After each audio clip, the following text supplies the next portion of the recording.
Hello and welcome to another episode of DCU Daily, and we are back today to talk about The Penguin, episode 1. That's right, this whole episode is focused just on the Penguin series premiere. And we want to give it its time, its due. Oz is after the city, he wants the power, and he's willing to do whatever it takes to get it.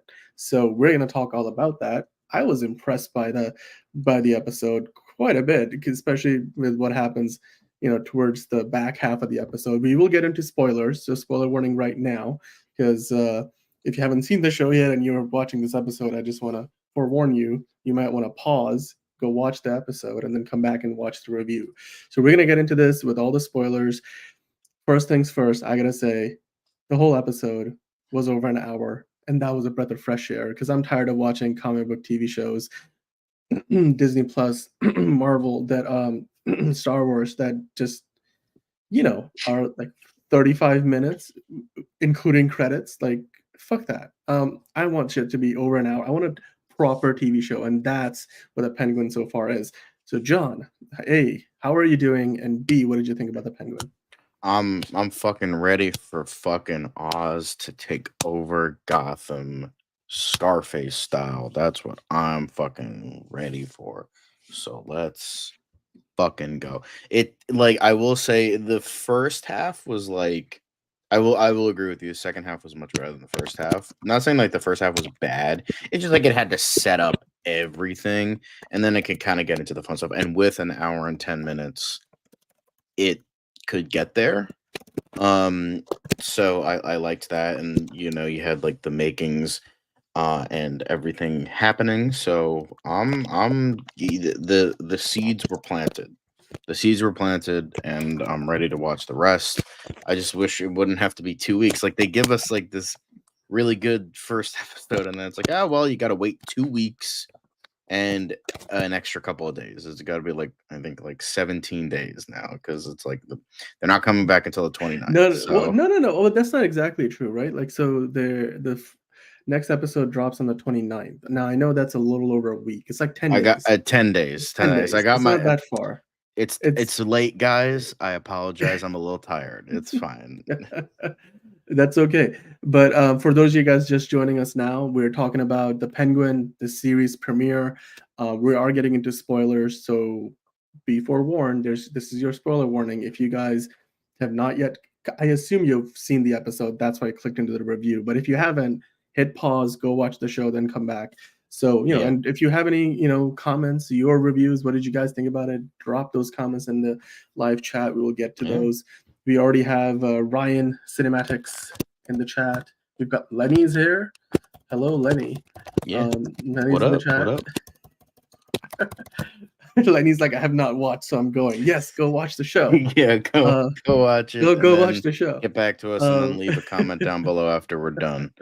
So Yeah, but if you have watched the show, we are going to get into it. I just want a quick shout out for Ryan. We don't see you very often in the chat. I don't know if you are always watching, but we don't hear from you much. So yeah, I mean, that's his opinion. This was a masterpiece from the opening and the end of the show, in my opinion, says Ryan Cinematics, the DCU fan. I thought the same. I mean, John, let's just start from the beginning, right? Yeah, right. And The inciting incident, which is crazy. I didn't expect them to do that, but like I also kind of should have. Anyway, sorry. I took your thunder. I apologize. Sorry, I got excited. I'm just no. I know you want to get into this, but I just want to let's just do some high level overview and highlights, right? For me, some of the best things about the show so far. The episode was over an hour long. Then they rolled the credits. Then they told us what's coming in the rest of the season. Then they did a whole behind the scenes featurette. So, which was specific to this episode. It wasn't like they just gave us one of the ones they showed at CinemaCon or whatever. We got a featurette talking about what episode one is all about and how it kind of ties into the rest of the series. And even from the very beginning of this episode, you saw that this show belongs in the same universe as the Batman. It has a lot of the similar composition, like with the music, the soundtrack. They reuse that shot with the Penguin in silhouette, overlooking the city from his club. They really tied in a lot of the newscast at the very beginning that kind of talks about where Gotham is today. So before we even get to the events of the show, you were fully re-immersed in the world of the Batman. So if you watch that movie and you're a fan of Robert Pattinson's Batman, then they really put you back in I that mean, they scene did right have it, away. like, right before the episode too. They Yeah. had the Batman on because I was, like, ready to record it just in case if I missed the Mhm. first So few if you minutes, so and they had the the yeah, Batman going. But I'm like, "Oh, that's good, that's smart, that makes sense." So, yeah, that yeah. was good on them. Jay Kelly also dropped in. He was like, haven't seen it yet, just stopping in to say what's up. He's gonna leave his comments in the morning because he was watching Thursday Night Football, which I haven't seen what's going on in Thursday Night Football. It's Patriots versus Jets. I'm hoping that the Jets don't break that streak of losses against the Patriots, but I don't know. The Patriots are in a rebuilding year, I and mean, the Rodgers back Jets for the being Jets. good? So Come on, Dan, what do you uh, think this is? The I don't know. Jets being I don't know. good, that's funny. I just That's got the final really score. I just got the final score. The Jets beat the shit out of the Patriots okay, never mind 30-24. then. It's Aaron Rodgers got 2 touchdowns. I mean, it took Aaron Rodgers to show up at MetLife to finally beat the Patriots after the Jets tried on what, like 13 occasions straight. Maybe Bill Belichick should be back on this. I don't know, whatever. That's a side. We're getting sidetracked. We're here Anyway, to talk sidetrack. about We're not talking about that Penguin. bullshit. We're talking I about stuff just that matters. Penguin.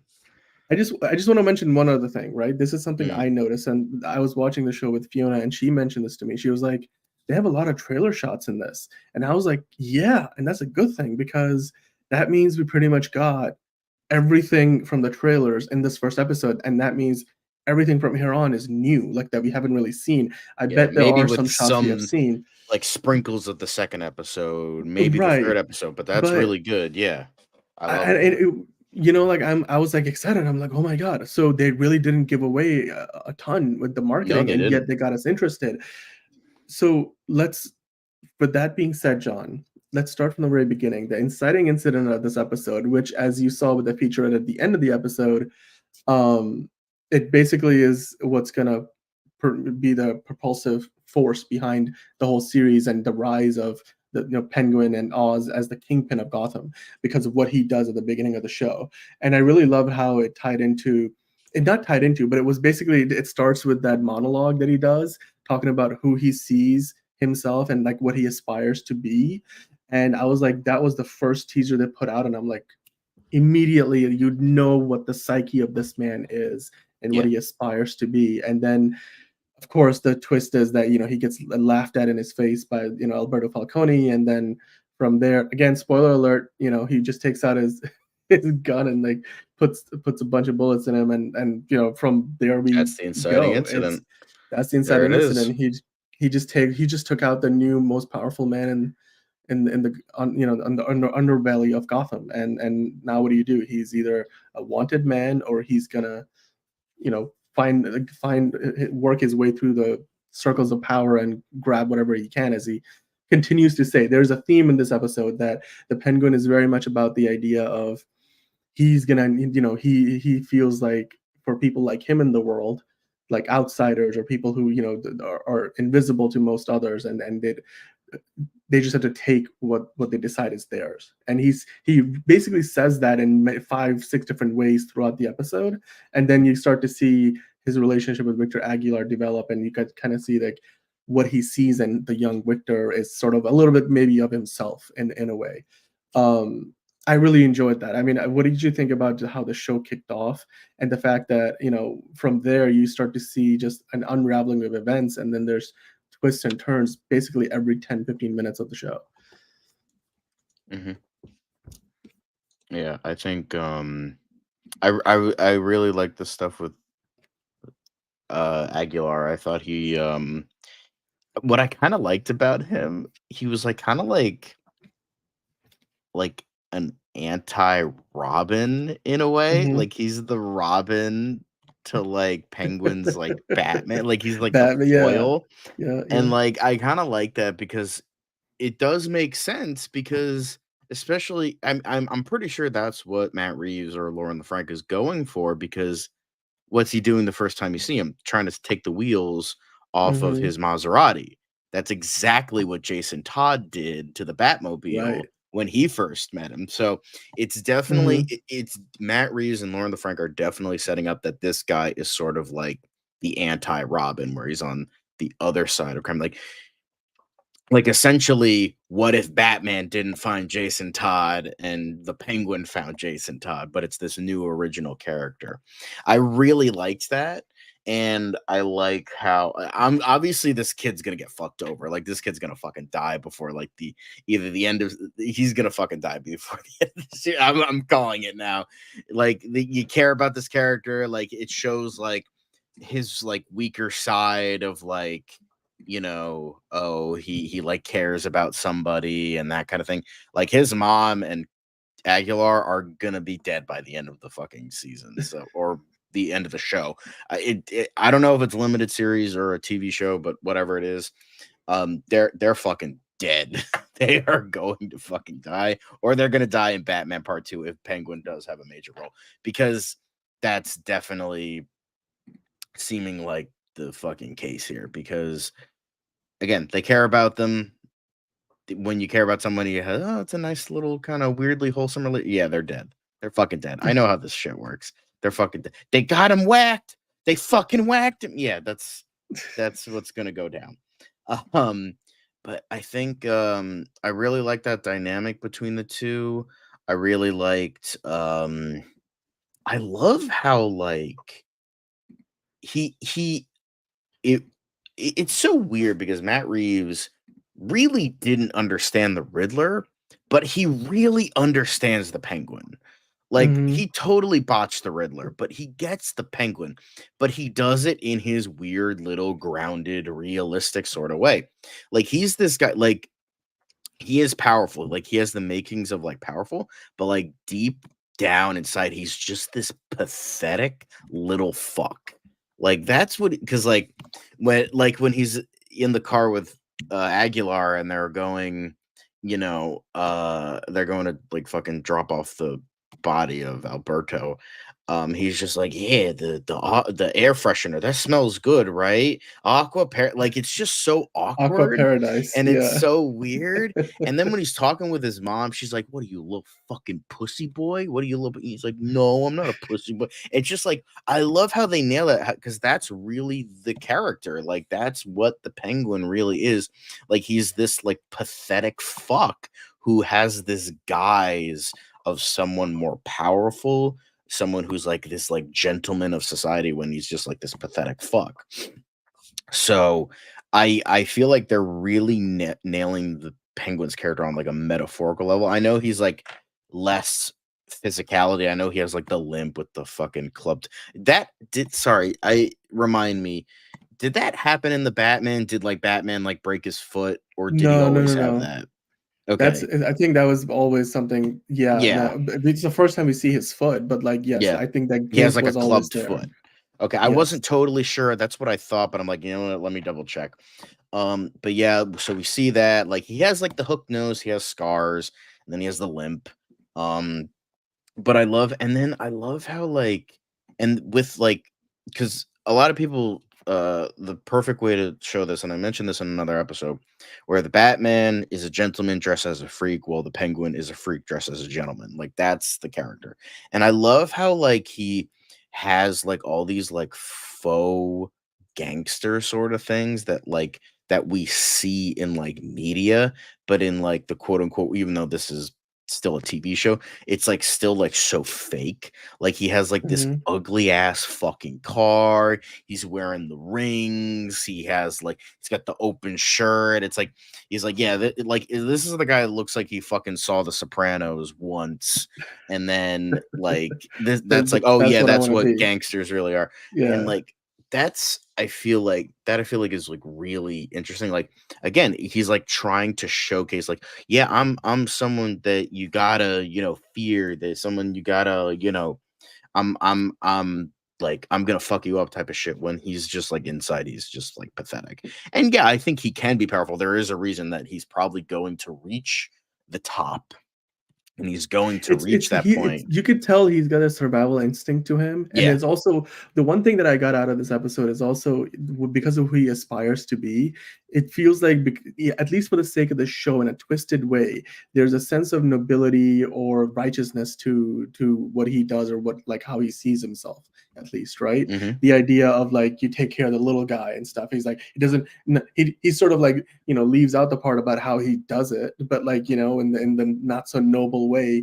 But he's like, I'm the Robin Hood, and doesn't matter that I'm, making drug addicts out of all the people who are addicted to the drops or whatever drug that he's trying to sell. But he's really, I mean, he's selfish, but at the same time, he feels like he's doing something noble in a way, right? He's like, I'm Mhm. doing it the right way, or like, I'm getting my hands dirty. I'm not just sitting in a. He's really got that sense of, like, I didn't come from a affluent background, and so, like, I'm gonna fight for what's mine, and that's the way to do it. And so he Mhm. really, he in his mind looks down on those Falcones, even though, like, it's almost like they enabled him to get to where they, especially, like, Carmine Yeah. Falcone, the way they talk about it. But let's kind of, like, move into the plot of the show, right? Is like, I think the first big twist was after the whole inciting incident, which I don't know if you want to call that a twist, but the first big twist after that was when we know Sophia Falcone's in the show, but in the context of the show, like, he gets thrown off, like, the fact that she's there. And it's, at this point, is heavily implied, almost to the point, especially if you watch, like, later on this season, the featurette that they played at the end of the episode. Mhm. I can already put the pieces together that he had something to do with Sophia ending up in Arkham Asylum. And so there is very much, like, a Yeah. lot of tension that's brewing under the surface, to the point where it's almost as if each of them had a chance, they would be at each other's throats. And one of the two gets an upper hand at one point in the episode, and you could tell that, there's a lot of pent up animosity.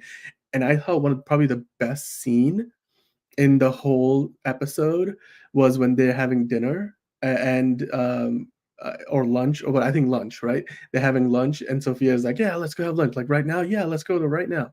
And in that episode, in that scene, she asks him point blank, like, is Alberto gonna come home? And he, of course, lies to her face. And you could see there's a pause in that one specific shot where she looks at him. And Christina Milioti is such a great actress. Her eyes are, like, welling up, where she's like, yeah, you're right.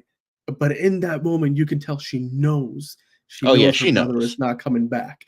And Yeah. the Penguin knows I think she she knows knows. he fucking And killed it's, him too. I think yes, she fucking knows. exactly. And she just needs to figure out how to, like, pin it on him, because she doesn't feel like she's in a position of power enough, because she feels Right. like the higher ups in the family still value him enough to keep him around. So she can't just throw around an accusation. She needs to catch him in the act, or get some dirt on him Yeah. or something. But in that moment, you could tell, without saying it, both of them know what's up. And then the rest of the episode is basically informed on that, assumption and that knowledge that she's coming after him. And that's why he's, like, almost ready to bust out of the city. And then his mom is like, oh, hold the fuck up, like, the character that did not exist in the comics, because in the comics he's, been, tossed in a sewer because his parents did not want him. It just creates a, I think they already fleshed out this character in a way that most villains in today's comic book movies and TV shows don't get. And it's just so different. Like, to me, it's a breath of fresh air from a comic book perspective. Granted, we have seen a lot of shows that are like this, The Sopranos, every Martin Scorsese movie about a gangsters, like Goodfellas and stuff. You've seen this story before, and yet it feels compelling because it's from the world of Gotham City and where Batman exists. And so I'm just, yeah, it was really cool to see, again, the Penguin is conniving in a way where, like, he makes himself come across like somebody who knows a lot less than he does. And then the brilliance of the character really came out to play when that twist happens at the end. I'm like, okay, what did he send Victor to do? Like, something must be good. And then, of course, the events that seem relatively unconnected, it makes sense that he's given the Maroni's ring back to him in prison. And all that stuff in the moment looks like, even if you left that scene on its own, where he goes to meet Maroni in prison, and he gives him the ring, he's like, okay, so it's meant for Maroni to be like, okay, this guy got the ring, he's up to something, and he's got some power. You could leave it at Mhm. that. But then when the twist happens of the car crashes into the mansion for the Falcones, they open the trunk, it says payback, the pinky is missing, and of course Maroni's walking around prison now with his ring back on his finger that Falcone was wearing, mocking the Maronis all around town after getting them. It's just the whole, I'm like, whoa, whoa, whoa. That's where like the dots connected and you're like, oh, and then you see the grin. It's like, it's so perfectly executed from both the way it's directed, the way it's edited, the way it's acted. Like, you see the Colin Farrell's Penguin just Oscob like, oh yeah, it's in motion now. Now I'm cooking with fire. And I'm like, okay, I'm impressed. It's like the conniving and the plan coming together. I Yeah, just never I took mean, Penguin for he might be that. pathetic, but he's So smart. He's yeah. still smart in the end. So I'm like, to me, it just, the whole episode, there were points in the episode where I felt like, here's the thing, I'm getting used to, and not for the better, to watching Disney Plus Marvel shows that end at like 35 minutes or 25 minutes and then roll credits. I thought this episode could have ended 3 times before it actually did, because I was like, okay, I think this is so much has happened already. But then it just kept on going, and then Yeah. it kept on going up It until we got the felt big reveal. and it So felt very yeah, cinematic. It felt it did. very like I didn't know this because I thought Michael Giacchino returned to do the scores because the score is fucking excellent. But his son is actually doing the show, not him. So maybe let's hope talent runs in the family. But yeah, I thought Mick Giacchino, his son, did a really good job with the score. Score was very good. And I really liked, the vibe of this. I also really liked when they were outside the jewelry store. It said Burgess Jewelers. All right. Yeah. I see what you're doing there. I gotcha. Very cute. But yeah, I think it definitely, we see that a certain side of God, like, and it's kind of weird, like how this one is like so much like brighter Gotham, like in a way. Like it's ironic how It's more at we day than it s- is at night. Like, you we see a lot s- more of the show take place during daylight. Yeah. yeah, and it's not like cloudy and depressing, and because it's like even though this horrible thing happened because of the Riddler, like it's half the fucking city is underwater or it's destroyed, yet it feels brighter. Like I kind of Exactly. liked that interesting sort of thing. And I liked how, like Alberto Falcone like immediately fucking dies. Like, because he does die in the comic. He dies in Batman Dark Victory, which is the sequel to Long Halloween. Yeah. And so, I mean, that kind of makes sense. Like, and they kind of did a similar thing in Long Halloween, the animated movie, where they didn't make him one of the holiday killers, and they killed him off in the first half. Like, oh, and it was like kind of like a big twist. So that was really interesting, and I think I'm really curious with like what the shipment is, and I really like the Do dynamic you think between it's the him White and Russian? oh my god. That would be funny. But I think I do think that I like the dynamic, and Yeah. Chris Milioti was definitely so good. Like when she was like Dude, interrogating him, and it's like it's after like, like the whole chase, yeah. to like she has really good crazy eyes. I was like Mhm. looking at this chick, I'm like, this fucking chick is fucking batshit. This chick's fucking crazy, and I thought she sold that really well. And I'm really curious how this like really gets there. I like the stuff in the featurette, like the trailer for the rest of the show. I like how Aguilar is like getting like more confident, how he's like, like we saw the quick shot of like being a black kid and he's a police officer. I think we can all see what happens there. Mhm. Yeah, it might be on the nose, but it just goes to show like sure he might be this kind of like this waif, this kind of like please don't he sounds like fucking Roger Rabbit. But he has a Penguin, stutter. please. No, but You they talk know? about the fact that he has a stutter, and then the Penguin kind of sees that he's got that disability, if you want to call it that. Like, Yeah. whereas a Penguin he walks with a gimp. So, and he kind of sees that. Of course, in a part of the episode, he basically the Penguin tells him like, "Look, kid, I know the way where you live, that whole place is gone. Like the flood wiped it out. you got no place to go, you got no place to be. Like, what is your Yeah. ambition? Like, stick with me, and I can take you places, But basically. I like how he's And getting like more and more confident. Like I like yeah, how we yeah, see the bits of that, like how that character grows. And I like how it really set the pieces right. I thought it was very well done. As I said before, it felt very cinematic in a lot of ways, hmm but it also had like a certain style of like TV, like in like smaller knit scenes of like dialogue. Yeah, but then there was like kind of bigger scenes of like digital shots that kind of gave it like a weird charm to it. That was like it's not yeah. real, but it's not fake. It's like Like kind the of in wide between. city shots, you could tell some of the cityscapes weren't entirely real, but it Yeah, worked. yeah, Yeah. it, like, kinda weirdly worked. I don't know why, normally I hate that, but, like, it, like, weirdly worked. Um, so I feel I really liked that, and, I liked what is it? I liked the overall tone, like, I wish it was, like, a little bit more fantastical, but that's not what Matt Reeves and Lauren LaFranc are going for, but I still really like that. I also like how they're setting this stuff up with, like, one of the crooked senators, like, with Michael Kelly's character, or like or a crooked like congressman, whatever the hell, or a crooked mayor, whatever the hell it is.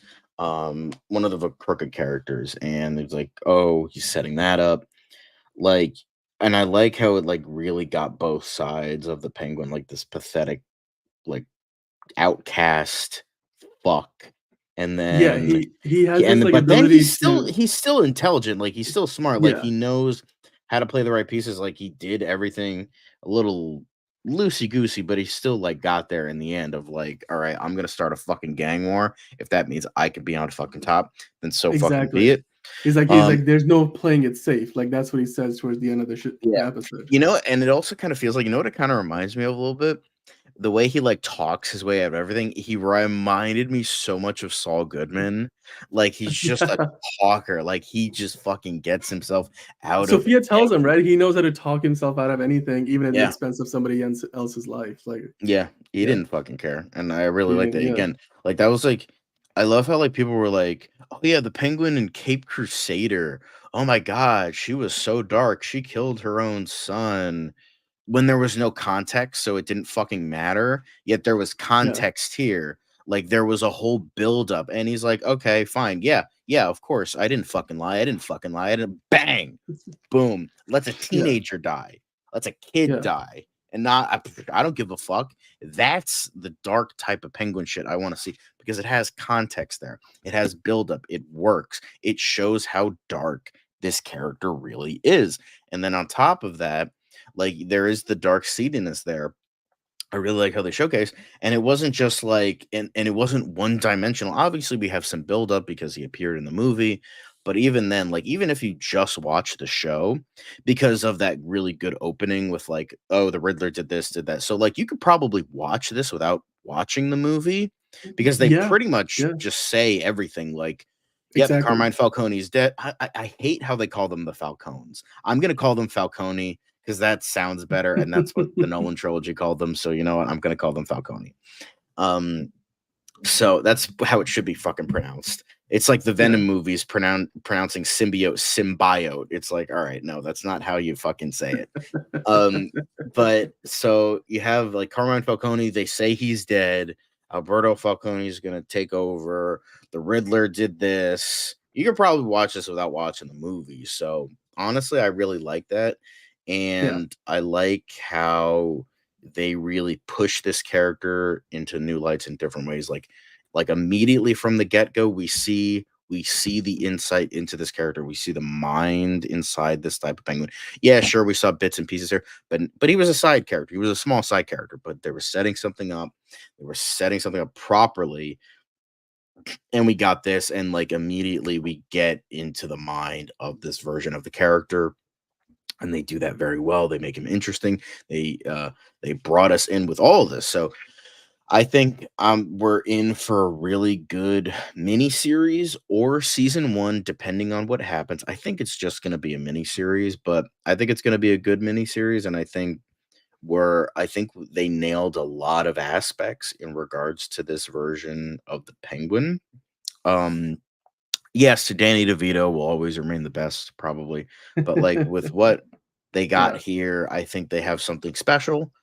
I look forward to Sophia Falcone. I look forward to like how this is gonna be set up. I hope it's not just a gang war. I hope it's more than that. Like obviously it's gonna have like him getting power, but I hope it's not just like the gang war stuff because I feel like they could do more with that, more with like certain attributes. And obviously it's a show. They're gonna have certain other like subplots and stuff like that.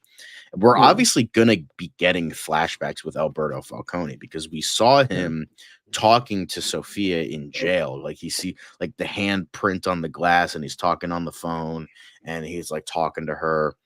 So clearly they're gonna have a lot of flashbacks of her, of Carmine, of all these other, of all these other people, which should be I mean, the really characters. interesting.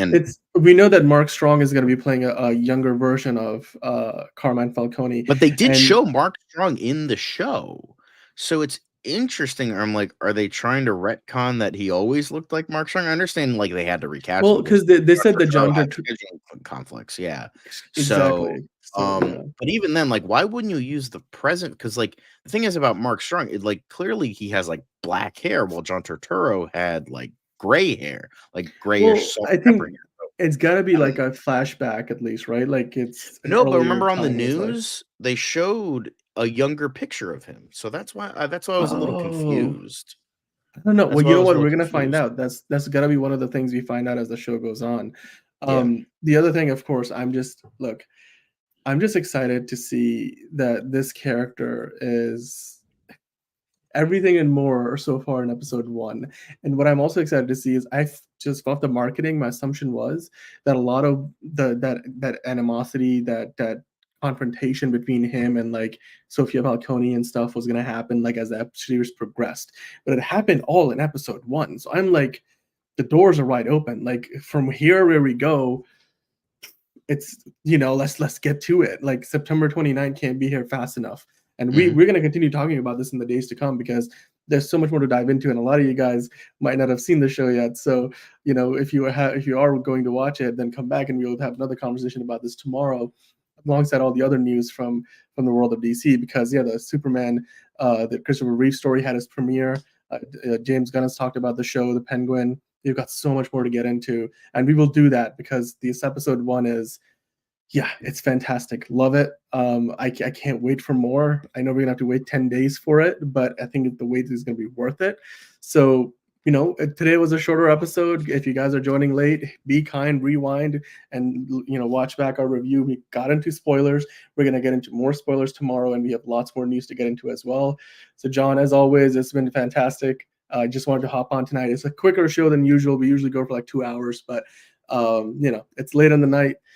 We both gotta get to go to sleep. Zelda down here, if you were watching earlier, she looks like she needs to go use the potty, so I gotta go take care of that. Too. That's more important. Yeah, that's more important. We'll be back tomorrow with another episode of DCU Daily. We'll talk about the Penguin. We'll talk about Superman, James Gunn, Lanterns, everything else going on in the world of DC. Until then, guys, have a great rest of your night. We'll see you back here another episode of DCU Daily.